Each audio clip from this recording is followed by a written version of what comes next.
শুভ সন্ধ্যা। Share বাজারের মূল খবর ডেইলি মার্কেট আপডেটে আপনাদের স্বাগতম। ডিএসইর আজ 45.28 পয়েন্ট বা 0.93% বেড়ে 4,911 পয়েন্টে দাঁড়িয়েছে। বাজারে লেনদেনের পরিমাণ ছিল 368 কোটি টাকা, যা আগের কার্যদিবসের তুলনায় 3.99% বেশি।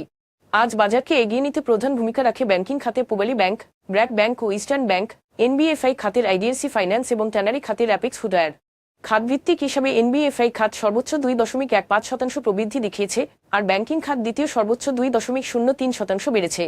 অন্যদিকে আজ কেবল টেলিযোগাযোগ খাতেই 0.15% দরপতন রয়েছে। আজকের শীর্ষ 20 দরবৃদ্ধিকারী প্রতিষ্ঠানের মধ্যে 9টি এনবিএফআই এবং 4টি টেক্সটাইল কোম্পানি ছিল। International leasing and financial services, prime finance and investment এবং রতনপুর স্টিল রিরোলিং মিলস সর্বোচ্চ দরবৃদ্ধি অর্জন করেছে। অন্যদিকে Aramit, IFIC bank, first mutual এবং ফার্স্ট জনতা ব্যাংক মিউচুয়াল ছিল শীর্ষ দরপতনকারী। আয় প্রবৃদ্ধি নেতিবাচক হওয়ায় আজ আরামিটের শেয়ার দর কমেছে। বাকি শেয়ারগুলোর দরপরিবর্তনের পেছনে কোনো প্রকাশিত মূল্য সংবেদনশীল তথ্য পাওয়া যায়নি। গত 3 মাসের গড় লেনদেনের তুলনায় আজ তাল্লু স্পিনিং মিলস, উত্তরা ব্যাংক এবং সাইহন টেক্সটাইল মিলসের লেনদেনের পরিমাণ উল্লেখযোগ্যভাবে বেড়েছে। তবে এই শেয়ারগুলোর লেনদেন বৃদ্ধির পেছনে স্বাভাবিক কোনো কারণ প্রকাশ করা হয়নি। আজকের শীর্ষ দুটি সংবাদ: বাংলাদেশের মোট বৈদেশিক মুদ্রা রিজার্ভ 3 বছর পর প্রথমবারের মতো 33 বিলিয়ন মার্কিন ডলার ছাড়িয়েছে, যা সর্বশেষ 2021-22 অর্থবছরে দেখা গিয়েছিল।